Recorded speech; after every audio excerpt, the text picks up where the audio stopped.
Hey y'all, hey, it's JJ Conway. I want to welcome you to this month's Fireside Chat. I think a lot of people like me probably forgot that it is Fireside Chat because today is the first day of July, not just the first Thursday of the month. It's because I say that because I didn't have a whole lot of questions in the queue today. In fact, the two questions I had in the queue were, will you be on my podcast? And I thought, that's strange because normally I have so many. Wait, that didn't come out right. I didn't mean that it's strange that people want me on their podcast. I've been getting lots of offers to be on podcasts, and the answer is universally yes. If we can work it out to be a win-win for me and you, and if you and I have the same values, we might think different thoughts. But if you and I have the same values, then come on, let's work together. Let's build our wealth together. I'm all about it. But I thought it was strange because normally I have so many questions for Fireside Chat that were like 2 hours long. And I thought, well, I don't want to not show up on my own Fireside Chat, but that was a real quick answer. Yes. Okay. So we're going to do something a little fun today. And I'm going to put up a little challenge. And some of you may notice my shirt. I'm going to do the same shirt challenge that I tend to do. So far, nobody's won one of my shirt challenges. So what we've got today, I forgot to hit actual send on it. First three people, no, I don't want it to be a banner. I don't want it to be a ticker.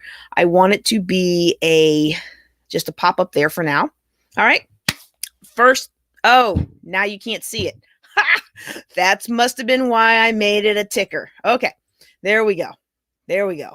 Let's try that. Okay, first three people to drop their cash tag, as well as explain to me what this shirt is about. Explain to everybody what this shirt is about and why on earth I might be wearing it, why it's important. So that's two different parts of the answer. So you got two chances to get it right. Either you know what this is about or you know why I care.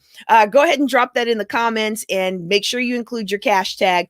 Again, if you have a question, here's what I'm going to ask you to do. It's Fireside Chat. This is the third Thursday.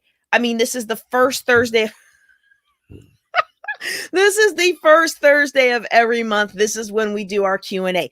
In my queue for the Q&A, I've only got two questions tonight. And they were both, will you be on my podcast? And I already answered that. Sure, I'll be on your podcast. Let's set it up. All right. So what I thought I would do is if you have questions, go ahead and put them in the banners.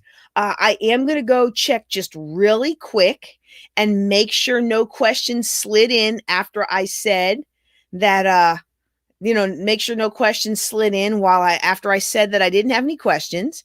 And if I don't have any other questions other than those two, then we're going to do some teaching tonight. Okay. But if you have a question, then go ahead and put it in the chat. Okay. Go ahead and put it in the chat and, or in the comments, and I'll see that and we'll answer your questions. Okay. But other than that, if you don't have any questions, then what I'm going to do is I'm going to, just go ahead and do some teaching.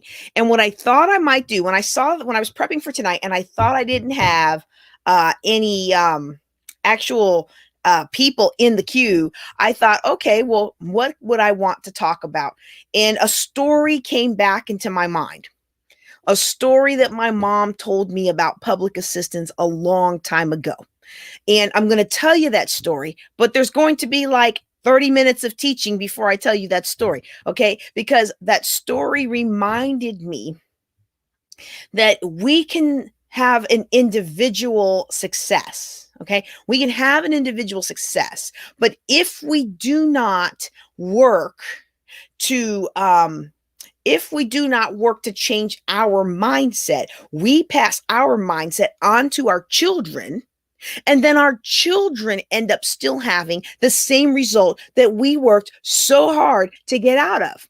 Okay. And so we might be thinking, well, we've done this great thing. We've gone to college and we've accomplished this. And maybe we're in the military today and we've got some rank now and we've pulled ourselves out of poverty. And that's a wonderful, wonderful thing, right? Like my research right now that I'm doing on the military, a lot of people go in low class, come out middle class, come out middle to upper class, depending on which corps you're in. great thing.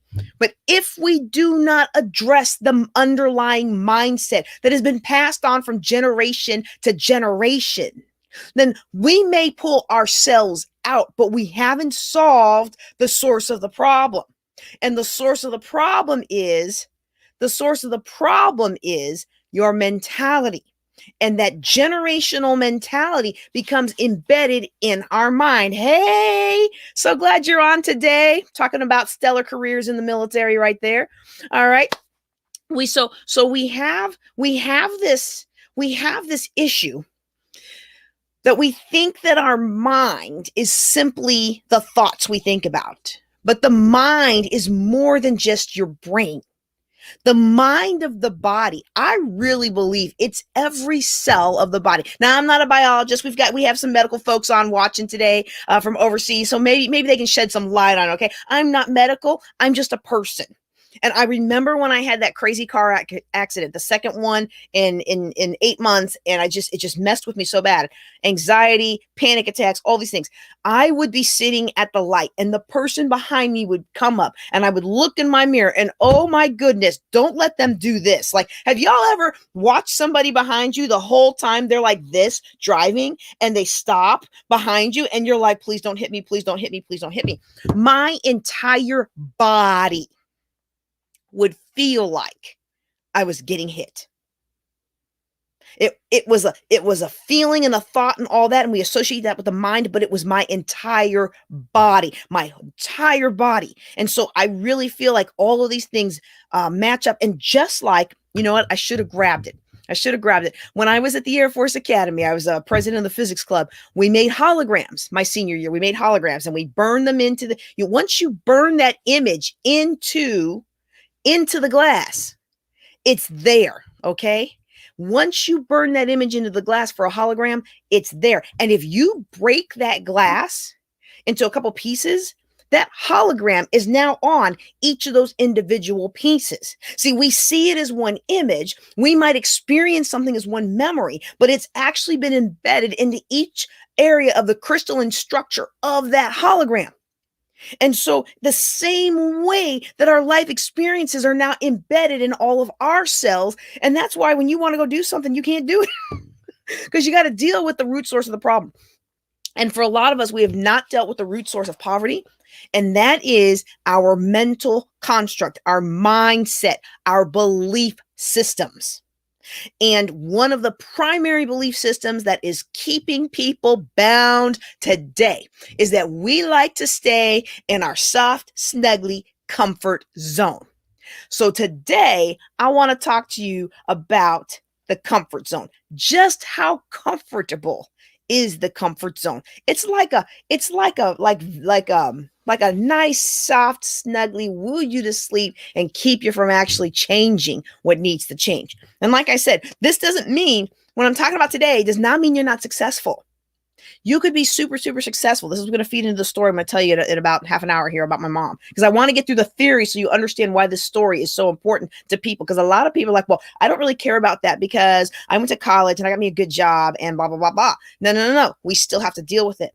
And so our comfort zone today, it might be very comfortable, right? That's the whole name, but it really is a bad spot. And far away, I think it's the biggest dream killer of modern day life. And let's be realistic about it. You know, even in organizations like the military, which espouse integrity first and service before self, it's still very dangerous to ever stick your neck out there. And so we want to look at this context, okay? We want to look at this context of the results of your life. And I want you to evaluate the results of your life as if it was a test, maybe. Bringing back to the results. Because we can have results over here in this little sphere of influence, like at work. And then everything else is what? Everything else is lackluster. Everything else is unfulfilling. And everything else, we feel like people are taking advantage of us and they're not really respecting us and things like that. And that feel like our volunteer organizations are toxic or whatever. But because we're doing so well at work, we don't even want to address that because, well, you know, look at me, I'm doing so well. Or we may not be doing well at work, but we may be doing super amazing in our volunteer capacity where we're giving back to the community and we're helping change so many lives, and life is just so amazing that we ignore the fact that we're not doing well at work because look at me, I'm so awesome. Everything's going well. Everything's going well. But if we stop and look at the totality of our results, then the question I think we need to ask ourselves is, how's that working for you? How's that working for you? It's a great question, isn't it? Was that from Dr. Phil? I forget who it's from. It's from one of those TV personalities. How's that working for you? Right? See, we can all spin a good story, but really that question, it cuts right through our story, cuts right through the truth of it, our results, because the results, they don't lie. Andrew Carnegie said, as I grow older, I pay less attention to what people say and more attention to what they do. And I'm seeing that for myself. Actions lead to results, don't they? Talk is cheap, right? But getting busy is what separates the winners from the rest. So results is the name of the game. And we all want to be happier, healthier, wealthier. Isn't that what we want, right? And a lot of us, we want to change the world, and we want to change the world, and we want to change this thing, and we want to change that thing. We want to make things better for this person. We want to make things better for that person. But let's look at making the results better that we're getting out of the areas of our life. Now, it's going to be different for everybody, because it could be money, it could be relationships, it could be the health of your physical body, it could be spiritual development, whatever it is. I think that most people will agree. We all have areas of our life that we would like to get better results in, right? So why don't we, if that's what we say we want? And it's a really interesting thing for me. Like when many of us look at our results, we really look at our results as a reflection of our potential. And I'm probably the worst from that. Like, I'm just like, oh yeah, this will work out. This is great. This is great. This is great. But then when we look at what we're actually achieving, when we can accept consciously or unconsciously that maybe those results are not just what we're currently achieving, but all that we were ever capable of achieving. I mean, we're not unintelligent, are we? If we were capable of achieving more, surely we'd be doing it, wouldn't we? Now, this would appear to be an obvious answer, right? But the obvious answers are usually the wrong answer. And if you think about that for just a moment, okay, just for a moment, it would appear to make sense because obvious answers, they tend to be the answers that most people come up with. And most people, by definition, what kind of results are they getting? They're getting normal results. They're getting average results. And I don't know about you, but I don't want average for my life. And I don't want average for the life of my children. And I don't want grandchildren anytime soon. I keep telling my oldest, no touchy the girlies. But in about 10, maybe 15 years from now, I'll be ready for some grandkids. I don't want average for them either. And so average is probably not what you dream of for yourself. And so we find ourselves thinking and slipping into that trap. We got to ask ourselves, how is that working for me? And I want you to just think about it. I realize that today is Fireside Chat and I'm supposed to be answering money questions. But for those of you who are just jumping in, I didn't have any money questions. So I'm just going to do some teaching. Okay. You got some money questions. Go ahead and put them in the chat. If you're listening to me on Clubhouse, just raise your hand. Okay. I'm going to check the screen periodically. But let's be realistic about it. We all want more. We all want more.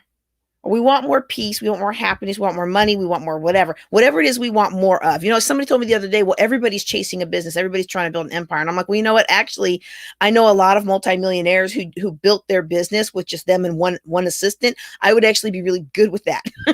I was really good with that until I felt like the Lord was calling me to change communities. But even then I was like, well, I'm not going to stop money from coming, but I want to be with my family. I want to have fun and I want to enjoy life, right? So, I'm going to find that balance, right?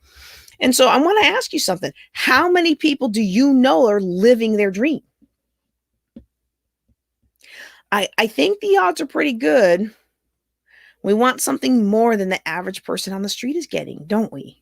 And even if it's not money today, my lane is wealth building and financial freedom and helping people get along on the path that I'm on. Like I look around at my house and I look around at my kids and my husband. My son is over there, so I keep looking over there. But I look around and I'm like, wow, I did it.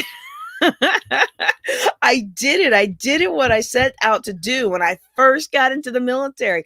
And I remember when I put on captain, and I don't remember his name, but there was a curmudgeon old chief, and he was just like, all you officers, you just learn how to spend all your money and spend all your money, and you don't know what it's like to work, and you don't know. And he didn't know my background. Okay, so he didn't know where I was coming from. But he was going on and on. He's like, I'm going to follow you in your career, and I'll bet you won't be able to live off your retirement. And I looked at him and I thought, well, I already can. And I was back as a captain. Well, my standards have come up a little bit more. My living expenses are a little bit more now, but I'm just so thankful that I'm in a position where I can do what I wanted to do. And I think of all the people who were like, well, no, that's a waste of time. I don't want to do that. I'm going to live this way. I'm going to do this. I'm going to do this. And I'm going to follow these guys. I'm not going to follow your plan. And I'm thinking, okay, but you're still in bondage. You still have to put up with your toxic boss. I don't have to put up with a toxic boss, because you know what? If I get a toxic client, I can fire them. I can release them from their contract, and I can move on and do my thing. I can go take my kid to Legoland, and I can go spend my time on researching things that I find enjoyable, and I can go out and make a difference doing something that I find enjoyable. So I think about the people who were like, oh, well, you're telling me to stop going to Starbucks every day, and I can't stand financial planners always telling people to cut out the Starbucks. I'm like, well, you go to Starbucks every day. If you go to Starbucks every day, I want you to get this real good. If you go to Starbucks every day and you that back and only go maybe 2 or maybe 3 times a week to Starbucks, and you save that money in the market, did you know that in 20 to 30 years, you'd be a multimillionaire, like just off of Starbucks, right? And so how many other little things like that? So we want to make sure that we don't just settle for average, because average is broke. Average is broke down. Average is miserable. Average is coming home from work and you and your husband or you and your wife sitting on the couch, vegging out to the TV for 8 hours, and then waking up and then going to bed, not fulfilled, unfulfilled and exhausted, and getting up to do it all over again. That's average. That's normal. Normal is not being able to take nice trips with your kids, and not even being able to go to your kids' school functions because you're so busy working or so busy hustling. Now, I don't know about y'all. I'm going to get to your question here in a second. I don't know about y'all, but I didn't start a business so that I could be beholden to the business like it was a hard taskmaster. I started my business so that I could have financial freedom, and so that I could enjoy my life, and so that I could do the things that I want to do and the things that I feel called to do. All right. And so we want to understand that today, that too many of us are living average lives. And then we try to do something better for ourselves. We're like, oh, I'm going to start a business. But then we start a business like everybody else who starts a business and never gets anywhere. And instead of looking at the people who have sustained wealth and sustained lifestyle that we want, we go after the bling and the people who dangle the get rich quick in front of our face. We've got a question here on where to start regarding, wealth building. I'm before I answer that question, I just feel like it's such a heavy heart on me, because I watch so many people spend thousands of dollars, hundreds of dollars, money they don't have, chasing after business opportunities. And those people that are selling you into the business, they have never shown you their tax return, their Schedule C, that shows they're actually making money as a business. And they've never actually shown you what they're actually making money on. And 9 times out of 10, they're not making money on the business they're bringing you in on. They're making money out of selling the dream. All right. Well, we won't get on that rant. Let me go ahead and answer this question here. So we have a question here that says, where do you start regarding with wealth building? Financial freedom, is that including mortgages? I think that says, is that including mortgages? When it comes to where to start with wealth building, personally, I think the very first place that we start with wealth building is to get serious and intentional about what we want. I want to know where I am financially and where do I want to go. And once I know where I want to go, then I can look at how much time I need to get there and what my goals are. So, for example, when I was a cadet at the Air Force Academy and I knew that I wanted to retire and have money, and I wanted to have real estate, and I just knew I didn't want to be poor. I grew up poor, you know. And I didn't want to be poor. I didn't want to have to get all my clothes from the airman's attic. I mean, I didn't have to get all my clothes from the airman's attic, but you know what? A good portion of my clothes were hand-me-downs and things like that. And I just didn't like that. I wanted brand name new stuff. And that's the mind of an 18-year-old, right? Like that was my whole financial plan. Like I wanted money so I could have nice clothes. Oh my goodness. And you know what's so sad is when I got divorced, that's what I wasted a lot of my money on. Instead of paying off the debt for those first couple of months, I went and bought clothes, y'all. And y'all wouldn't know it because I'm not a very fashion person, but I do like clothes. So there we go. All right. So the very first place that I would start really is to know where I am at and where I want to go, because that will inform the plan. So when I first started off as a cadet, I said, oh, okay, well, I started putting aside, $100. They paid us like $200, $300, $400, depending on the year you were there. They paid us a certain amount of money as a stipend as a cadet. And so what I did was I would put half of that into the market, and it grew into a nice little sum. And then I kind of let my ex talk me into liquidating that. Don't do that, y'all. Don't do that. Please don't do that. That money would have grown. That money would have grown. At the time that he talked me into doing that, it was like $32,000. That money would have been like, $600,000 now. the time value of money. So the first thing you want to know is where you want to go and how long you have to get. Well, when you're 20 and you're putting money in the market, you can put $100 a month in the market. And when you retire at 65, be a multimillionaire, because that you have lots of time to work with. When my world came crashing down and I was at $845,000 of debt, and now I'm in my late 30s trying to figure out what I'm going to do, knowing that I'm going to want to retire from the Air Force, now I have a much shorter window of time, which means I have to work harder. And so so that's the very first thing is to really start with understanding where you are and understanding where your money is coming. And so to me, a lot of us think of financial freedom as having the yacht and the air and the private jet, and we're making it rain and all those kinds of things. And it certainly can include that depending on your level of wealth. But you know what I would really like for everybody to get? The first step I would like everybody to get is to a position of financial flexibility, where you have different ways you can make money. So if this one doesn't work out, you're still okay because you got these others over here. And if this boss is toxic, it's okay because you can just cut that off and go make money other ways. You're not beholden to something, right? So that's the first thing that I would do, is really get intentional about what you want. And then part of being intentional is telling your money where to go.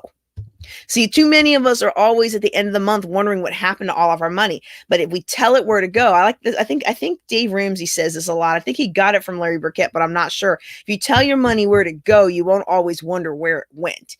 And that's where we get with a spend plan.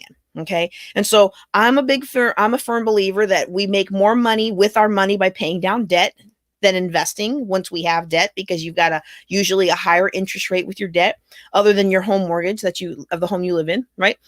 But I like people to pay down debt. And then the next thing I like people to do is, no kidding, invest in that stock market with some index funds, or, have your retirement plans going, have all of those things that the tax code makes available to you at the level of income that you have. And then once you max all that out, doing more investing and investing with money that you can afford to lose, so that you can be more aggressive with it. And then things like real estate. Like, I love real estate. Real estate is one of the most ethical and repeatable ways to build financial independence quickly. I don't recommend it for everybody if they don't need to build wealth quickly, but I also do recommend it if somebody comes to me in their 60s and they're like, you know what, the bottom fell out from under me. My husband died and left me with nothing. My spouse left me and now I have nothing. Like any of those kinds of drastic situations, it's like, okay, I can turn this around for you in 5 years. You can be sitting pretty, but it's going to take some work. Okay. So where to recommend, going back to the question, making sure I answered it, where to start with wealth building really depends on where you are. It depends on how much discretionary income you have, how much money you have to play with. It depends on how long you need to build your wealth, or how long you want to build your wealth. I was telling one business owner, she was helping me try to craft my brand.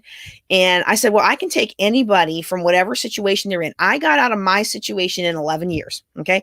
I got out of my situation in 11 years. So I know I know I can take you from that. Unless you've got millions of dollars in debt, then I haven't walked that journey. But I've been at 845, so 845,000. So I'm like, okay, I know that journey.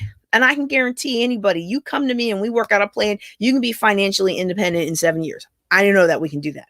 And she was like, that's not good enough for me because I don't want to work for 7 years. I want my millions in 3 years. And I was like, well, I don't know where you're starting from, so I can't guarantee you that. But I can guarantee you this works because I know it works because I've done it, right? Okay. So let me just go back to that. Yeah. So that's where I would start. I would know where I want to go. I want to know how much time I need to get there. And then I would look at the options. The more aggressively you invest in the market, know where I want to go, know how long I have to get there, pay off my debt, have a good savings account in case life happens, because guess what? Life happens, right? And then I would look at investing. No kidding, investing. And I don't know the status of the person who asked this question, whether or not they have kids or not, but I find a lot of people will invest and take care of their kids before they take care of themselves. But I actually reverse that. I'm a little bit selfish in that area. Like, I feel like my boys, they're so cute that they can go out and get jobs and get people to help them out. But I'm not cute enough that you're going to pay my retirement for me. Although technically you're a taxpayer, so you are paying my retirement for me. But that's not what I mean. Thank you. Thank you for honoring my service. No, seriously though. I really do recommend that people invest in the stock market. And I'm gonna tell you something else. I don't even feel like you have to be all esoteric and super complicated about it. I mean, there's ways to make pockets of more money with investments and find the next viral thing. But if most people would just put 100, 200, 500, 1,000, whatever they can spare into a good index fund, a good fund that rides the market, you're going to be fine. Mutual funds and real estate are how most financial gurus invest. So, you're in good company then. Okay. And so, yeah, those are the steps I would recommend to everybody. I hope that wasn't too long of an answer, but thank you so much for asking the question. Because, I think a lot of us feel like we can't build wealth. And one of my favoriteest ever clients that came back to me, they came back to me after 5 years ago. So they were like my third or fourth client that I had, and they were under such hardship because they were both on disability. And that's all they had was their SSI, and they couldn't work. And they were in such dire straits, and I worked with them. I didn't even charge them. And so, when I was working with them at the time, I really felt like, this is a really difficult situation, but I'm going to do the best I can, And 5 years later, she comes back to me. She says, we are completely out of debt. We even paid off my husband's truck, and now they're able to live. See, if you've got a paid for house and you've got paid for cars and you've got a good savings account in your mature years, you don't need the highfalutin job to live a good life. And what they discovered is, if we clean up our mess, then the money we have coming from our disability, sure, it's not private yacht, exotic kind of living, but it's still a good life for them. And it's manageable for them. And they don't have to stress about not having a job. And they don't have to stress about when they have a flare up and they can't work. Right? Like, that's what I want for everybody who's listening to me. When you get to that point where you just can't handle so much, I mean, if that happens, I mean, I know there's people out there in their 90s and 100 and they're running circles around the rest of us, but everybody doesn't have that journey. And while I wish that for everybody, we have to be realistic and understand that, 20 years from now, you may not want to be lifting sandbags. You may not want to be carrying packages. You may not want to be standing on your feet at the cashier all day long. You may want to be doing something else with your life, something more meaningful with your life, something easier with your life. Okay. All right. Thank you for the question. I think I probably took the long road on that one, but if anybody else has a question, go ahead and drop it in the chat. If you're on Clubhouse, go ahead and raise your hand. It's okay if you don't raise your hand. You just want to listen in. That's fine. What I did, in case we didn't get too many questions, is that I went ahead and prepared a teaching. And basically what I was talking about is getting out of the comfort zone. And the reason that most of us don't ever build wealth is because we are in that comfort zone. See, it's super uncomfortable. It's super uncomfortable when all of our peers are spending all of their money and we are investing our money. It's super, super, super uncomfortable. But let me tell you what's not uncomfortable. When all of your peers are stressed out because they got to find a job, or they're stressed out because their boss is toxic, or they're stressed out because they have to have this long commute, and you're like, I should have worn my other shirt, the one that says my dream job is not having one. Anyway, I'm going to teach a little bit more on comfort zone, but if you have a question, go ahead and ask the question. Let me go ahead and check before I get back into the teaching. If you have a question, let me just refresh my Ask JJ. And I just got a new domain. I have to set it up. I just got a new domain, so it's going to be like askjjc.com or something like that. I gotta set it up, so don't go there yet. Yeah, I don't see any new questions. So I'm going to teach a little bit more on this, and then we're going to call it a night, because, my husband, he really would love it if I finished my class a little early today. Normally we have like 2 hours worth of questions. So it's summertime, Okay. So going back to this comfort zone, Earl Nightingale said, that most people tend to order their steaks medium and live their lives the same way. And John Maxwell quotes a story in his book, 15 Invaluable Laws of Growth. He talks about this guy who goes to a fortune teller and asks for his fortune to be told, something like that, right? Like, I have the book over there. I probably should have grabbed it. And the fortune teller is like, yeah, you're going to be poor and miserable till you're 45. And the guy's like, well, then what's going to happen? And the fortune teller says, well, then you'll get used to it. What a horribly depressing thought. I mean, that's really sad when it's presented like that. But if you stop and think about it, when it creeps up on us over the years, it doesn't seem so strange. Jim Rohn said that our lives in 5 years will be the sum of the 5 people we spend the most time with. And I encourage you to take a look at who you've been talking to on the phone and what are your texts looking like. And you get a glimpse into where your life is going to be in 5 years. And honestly, for a lot of us, we gradually accept mediocrity. And then we push our dreams and hopes onto our kids because, it's too late for me, but maybe they can get it right. Maybe they can get it right. Has anybody else's parent? I'm going to get your other question here in a second. Has anyone else's, parents said to them, well, you're young, you got the rest of your life ahead of you. But stop and think about it. Every one of us has the rest of our lives ahead of them. All of us have the rest of our lives ahead of us. It's never too late to decide that we're not going to settle. It's never too late to decide it's time to grow. It's up to us to make a decision. Okay. And so, one last point before I answer this next question. And you know what? I'm going to give you something tonight. You're going to be able to download it. It's going to help you answer your question here. These limiting beliefs about life, like this belief that, when you get married, after about 10, 15 years, life is supposed to be just miserable. And the old phrase, the old ball and chain and things like that. Like we take all this stuff in the media, the books, the people around us, the conversation, like we take this stuff in all day long and we get surprised when it shows up in our lives. Right.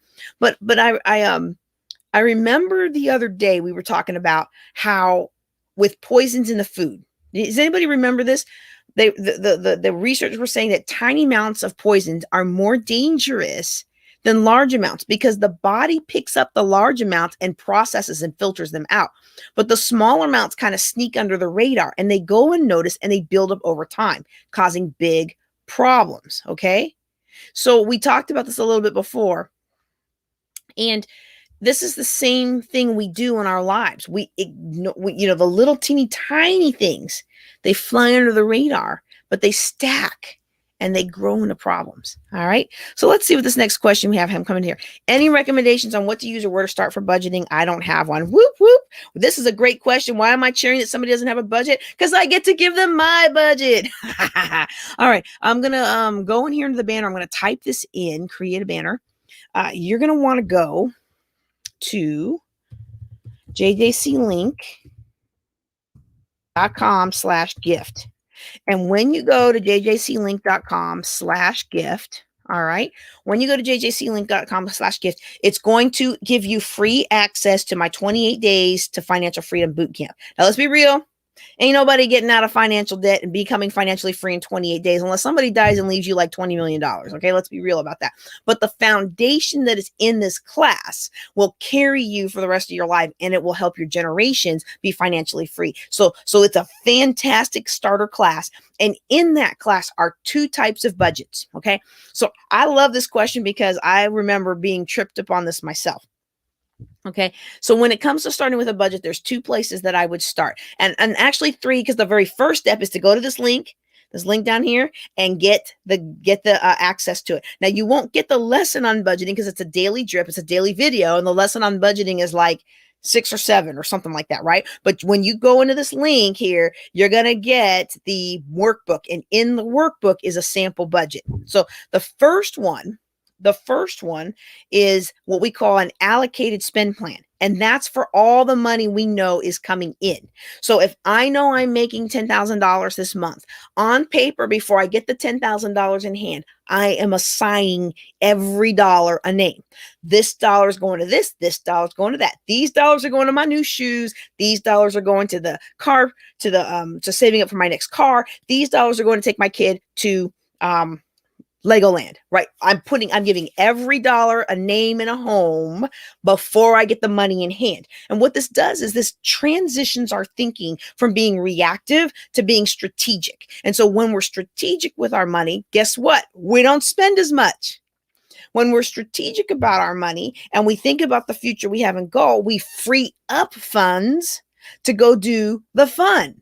Ooh, that's a good one. That's a good one. Free up the funds to go have some fun. Oh man. All right. So the allocated spend plan is where we are saying, okay, this is how much money I know is coming in next pay period. I'm going to do these things with it. And then when you look at that, you're like, well, what if mom has a birthday? Mom's birthday's coming up. Ooh, I need to do something about that. And so then you can make those changes on paper before you get the money in hand. And what that does is that prevents the whole last minute, oh man, I forgot about mom's birthday. Like, don't forget about your mom's birthday. Put it in your phone, please. But if you didn't put it in your phone this year, you will you'll at least have some wiggle room or some planning to be able to catch up. And I know one year I had like 5 or 6 church members that all had birthdays in the same month. And I was like, well, we need to figure something out. Well, then you change things up. You change up your budget. You say, well, I'm going to spend more on birthday parties this month. So maybe I won't get my hair done this month. Maybe I'll go next month. Or I'm going to spend all this on birthday parties. So maybe I won't maybe we won't do family pizza night. Maybe we'll do chopped basket, and the kids will have to make something based on whatever we have in the house. Yes, I'm that mom who has put my oldest through chopped basket night, and he loved it, not realizing that mom was just trying to use up everything we had in the house. Okay. And I see another question there on 7 streams of income, but let me talk about the second budget first, and then we'll get to that question. So that's the allocated budget. That's when you know what money is coming in. Okay. And in my life, I have 2 different types of budgets because I have military retiree money that comes in. I have investment money that comes in. I have rental income that comes in, and that income is pretty stable. Now, there might be changes in the outgo, like, the air conditioning or the plumbing or something like that, right? There might be some changes in the outgo, but I know what the income is going to be, and I can put together a plan for how to use that money, okay? But I also have my entrepreneur income, and the money I make from teaching, well, that's variable. Some months I might make, I don't know, nothing. We don't want to have any more of those months, right? But during COVID, let's be real. During COVID, there were some months I had made a big fat goose egg, right? But then there's other months where you might bring in 30, 40, 50,000, $100,000, depending on what kind of entrepreneur you are. And so when you don't know what you're going to have coming in, that's when we use what's called an irregular spend plan. So the first spend plan is money we know is coming in. We plan out each one of those dollars first. The other spend plan is called an irregular spend plan. And this is actually not a budget that most of us are used to thinking about, but what it is a running list of all the things we want to buy next in their priority. So maybe at the top of my priority, the cruise lines are opening up again. I make another $3,000. Maybe the top of my priority might be I'm going to take my family on another cruise. We're going to go on a Christmas cruise. I don't know. Maybe I remember back in the day, when I was first adjusting to life as a single military mom with $800,000 of debt, back in the day, if I got another dollar, I might take my son to the jumpy place, because military night was $1 and he didn't get to do much anymore because mom was broke, right? So it's whatever situation you're at in your life, you prioritize. If I make $1 more, I'm spending it here. If I make $5 more, here's the next thing on my list. And then you have your list. And let's say the top of my list is, I don't have my budget in front of me, but I'm thinking back to when I was back, newly divorced. The top of my list, if I got any extra money, was going to debt. But every once in a while, if I made something, I wanted my son to share in it. So usually the list were things for him. Well, okay, if I get an extra $10, he's getting another pair of shoes. If I get another $20, he's getting a $10 pair of shoes. We're going to do a $5 kids night at something that he's been wanting to do for a long time. And then that other $5 will go in my envelope for the next fun night next month. Okay. So you list out all the things in priority order that you may want. And then as the money comes in, you start tackling it. The cool thing about these two forms of spend planning is that it's not just for your personal life. It's how I run my business too. So in my business, I follow the same things that I tell people for their personal finance. My business has savings. I have my account that everything comes into, and it goes into all its other little accounts. And one of those accounts is savings for things that I might want to take advantage of, opportunities that might arise and stuff like that, right? I have my running list of things that I want to do with my business, my running list of things that I want to buy for my business. It's the same principles. Wow, I love it. I love it. So yeah, that's where I would start with budgeting. You can go to jjclink.com/gift. And in that class, it's a daily drip of a daily video that walks you through money management. But in that packet, you'll get a workbook. It's a 30-something page workbook. And several of those pages are a PDF version of the budgets that I just talked about, the allocated spend plan and the irregular spend plan. Now, anybody who becomes a financial client of mine, you get an Excel spreadsheet version of that does all the calculations for you, right? But come on, I'm a business owner, so I'm gonna give it to you, but I'm not gonna make it easy for free, right? I'm gonna give it to you, but y'all know how that works. Okay. Great questions. I love it today. I love it. All right, here's another one. How to generate 7 streams of income effectively. I find that this is something that changes all the time. Okay. This changes all the time because culture is changing all the time. So I say that because at one point, I had my military job. I lumped these together because they're not the same businesses, but they're all network marketing businesses. So I had my military day job. I had my network marketing. So I did Avon, Mary Kay, and Discovery Toys, right? I know I'm sorry, y'all. Serial entrepreneur here.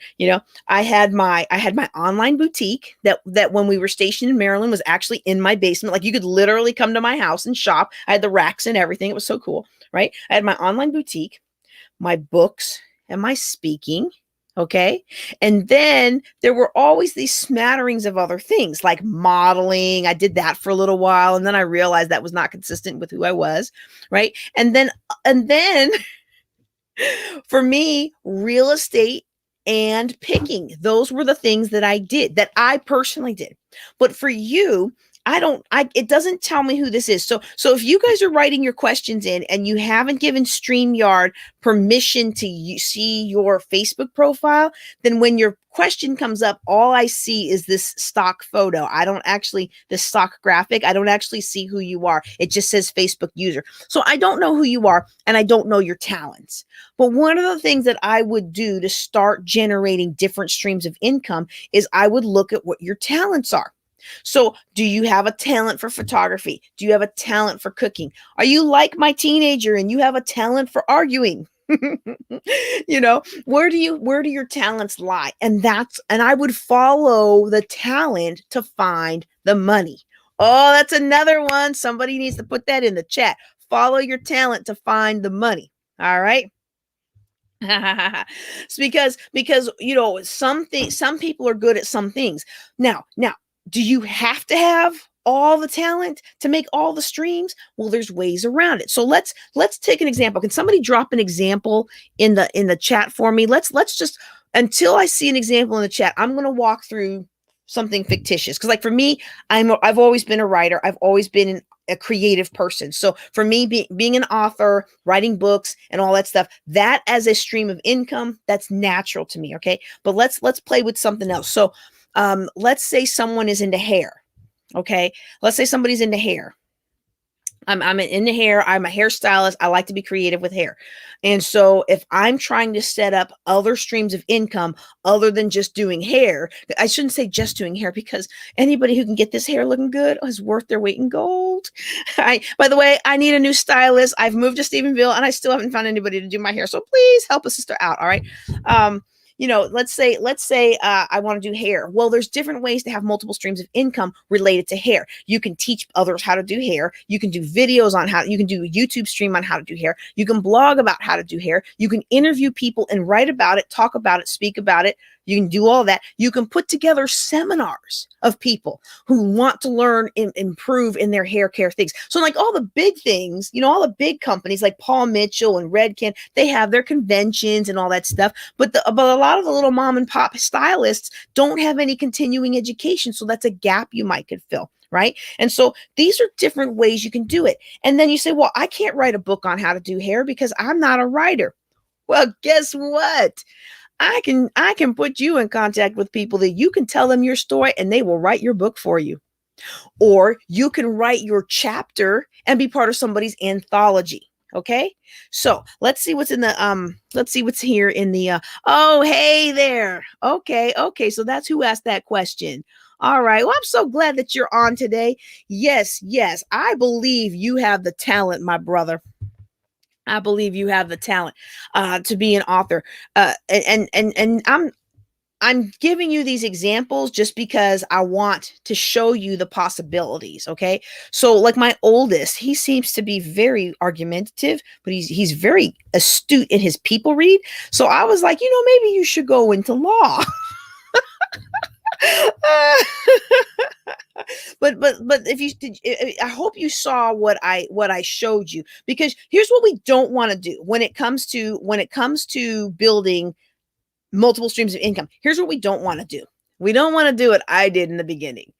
Oh, I'm going to go do this. I'm going to do toys because I have kids and I want them to get these toys at a discount. And I'm also going to do makeup, and I'm going to do teaching finance classes, and I'm going to teach people how to invest in real estate, and I'm going to do this and do this and do this and this. And you do all these different things and nothing's cohesive. And it's like you're doing all this work, but you're actually getting nowhere.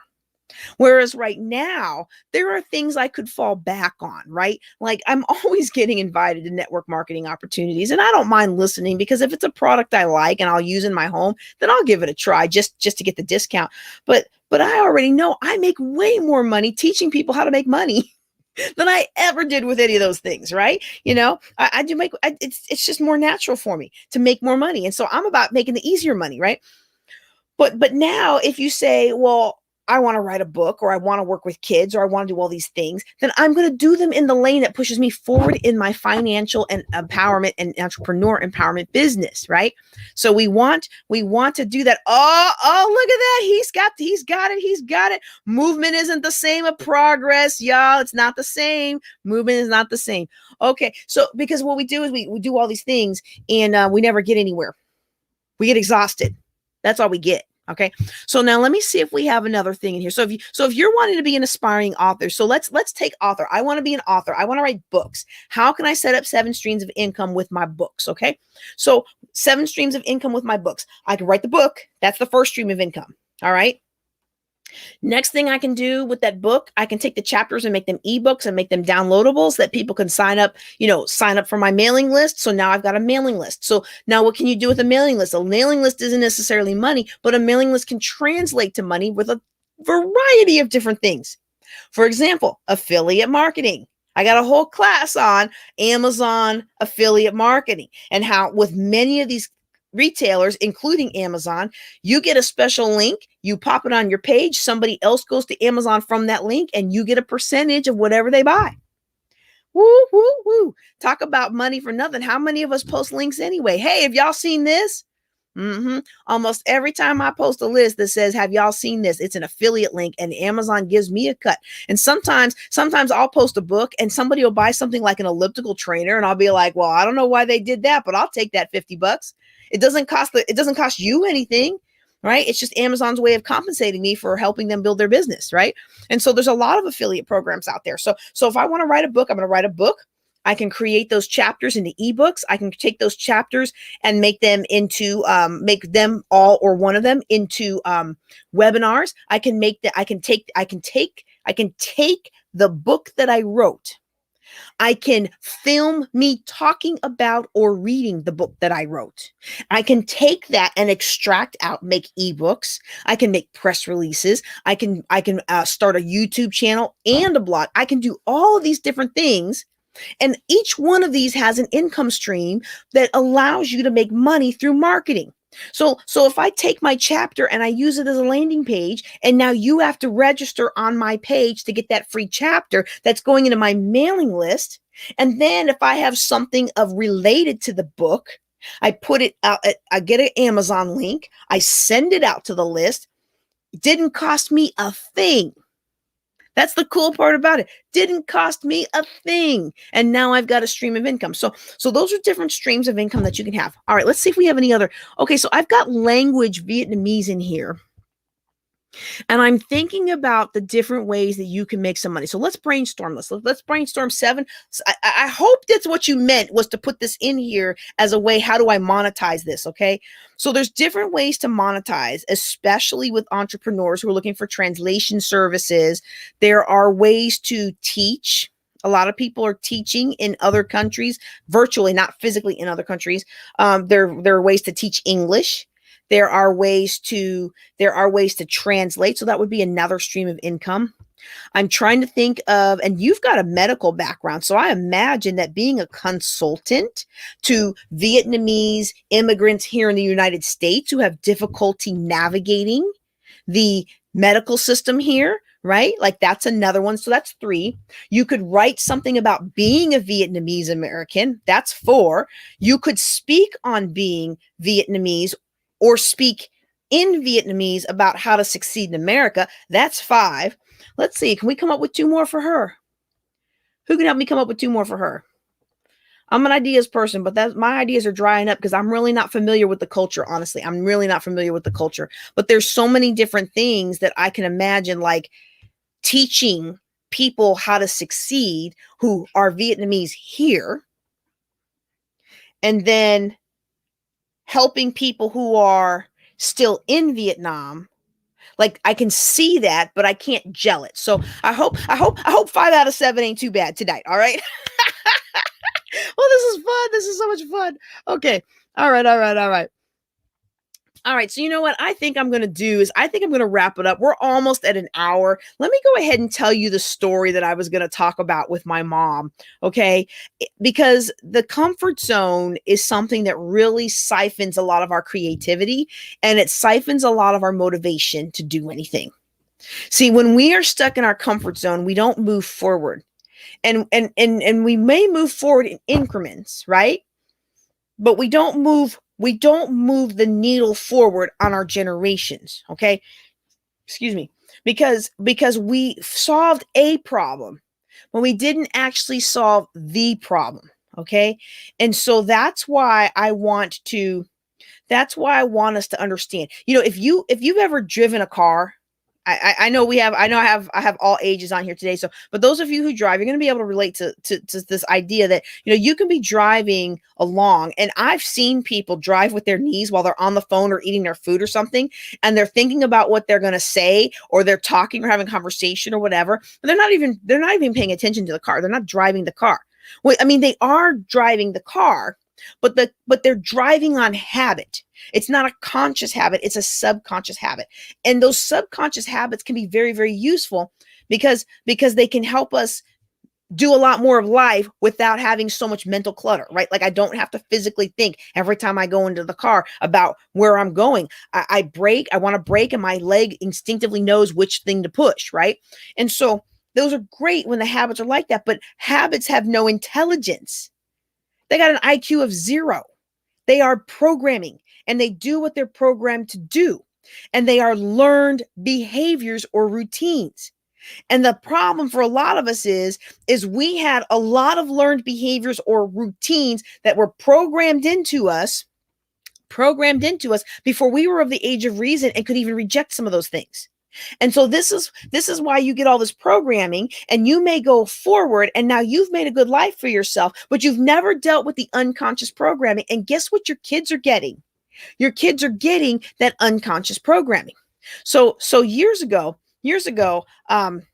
I was I don't know why we were having this conversation. I just remember being really surprised. Those of you who don't know me, I am multiracial. Okay. So my mother is white, she's Italian, and my dad was something dark skinned, right?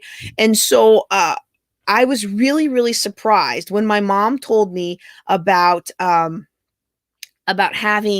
having been on at one time public assistance.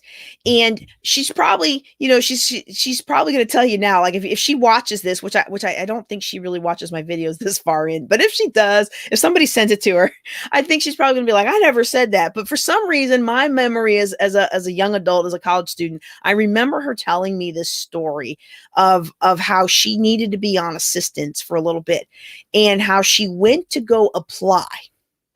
And she went to go apply for assistance, and the clerk has her fill out the things, and then they ask her all these questions. And one of the questions that she asked was whether or not anybody in your family had been on public assistance before.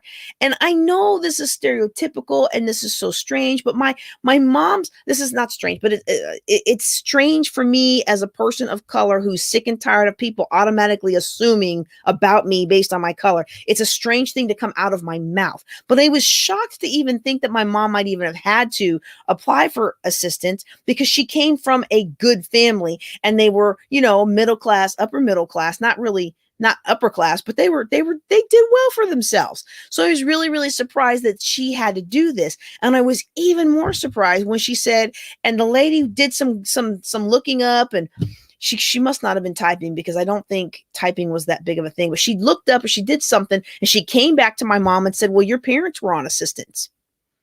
And my mom was floored, because she had no idea. But apparently at some point they had gone into a rough patch. Okay. They had gone into a rough patch and they had to file for assistance. See, in today's world, nearly all welfare recipients are second, third, fourth generation. And I really do think it's because of the environment that you're growing up in, the mindset that you're growing up around. You're doing the same thing, going to the same places, talking to the same people, and it's natural to grow up in that environment. And sometimes you don't even realize there's more of an environment. Okay. And before you jump down my throat on that, I'm not just talking about certain poor neighborhoods. Okay. I'm talking about the attitudes and the beliefs behind poverty that a lot of us don't even realize are there. Okay. So my mom's talking about this, and, she was explaining to me that back then it was really shameful to be multi-generational on handouts. And I remember the way my mom described the condescending look that the clerk gave me. And I will allow, I have not cleared the story with my mother. She may have been talking about somebody else and I thought it was her. I don't remember, but I just remember the condescension that I thought my mother felt. And her parents were in this situation where they needed assistance. Then they got on their feet and they did a good job, and they never needed assistance again. And I mean, come on, that's what public assistance is for, right? People who are in a rough spot, or those who are disabled so they can't provide. They got back on their feet, but something in their subconscious was passed down to the next generation. And my mom repeated that cycle, unaware that she was even repeating it. And there are siblings of mine that have repeated that cycle at one time or another. And that was why I was so adamant that we must learn how to break the cycle of generational poverty. No matter how hard you work, if you don't learn how to detect and get out of your comfort zone, And if you don't learn how to detect and eradicate these limiting beliefs that keep you bound in poverty, you won't escape for long. And even if you escape, your generations may fall right back into it. That's why we got to grab hold of this concept that we have control over our mind. We have control over the things that we think. We have control over our mind. It's not your mind having control over you. You have control over your fears, not your fears having control over you. You have control over your imagination. It's not your imagination having control over you. You have control over your desires, not your desires having control over you. And if you're in a position where you don't truly feel like you have control, that's a whole nother discussion. That's a spiritual battle. Let's talk offline. You know, I love helping people break free of all these things. But this is all part of the process of fitting in, the accumulation of beliefs, going along to get along. Don't rock the boat. These things have been programmed into us and they become our paradigm. And I'm going to tell you, you may not have been responsible for the creation of that paradigm, but understand this. Probably the most important thing I say in any of these classes. You may not be responsible for it, but it is your responsibility to change it. And if we want something different from what we've been getting, then it's our responsibility to change our paradigm. If we don't like the way our life is headed, if we don't like the trajectory our life is on, if we don't want to be the average of the last 5 people, the 5 people we most spend our life in, if we don't want our life to be that in 5 years, it's our responsibility to make a change. No one is going to do that for us. And if we're going to change, then we have to accept full responsibility for changing our paradigm. We have to understand the foundation of what brought us to where we're at, and then we have to chart a path to move forward. Okay. So with that, I'm going to check one more time for some more questions and comments. And if not, I think we're going to wrap up for the day. I want to thank those of you who've been on the line today. I've enjoyed asking the questions. I hope that you'll be back with us. We do this every first Thursday. Now, I do try to teach a little something every Thursday, but the questions and answers, the Q&A, the money Q&A, that wild card Q&A, that's the very first Thursday of the month, and I hope that you will continue to join us. With that, I'm JJ Conway. Y'all take care and be blessed.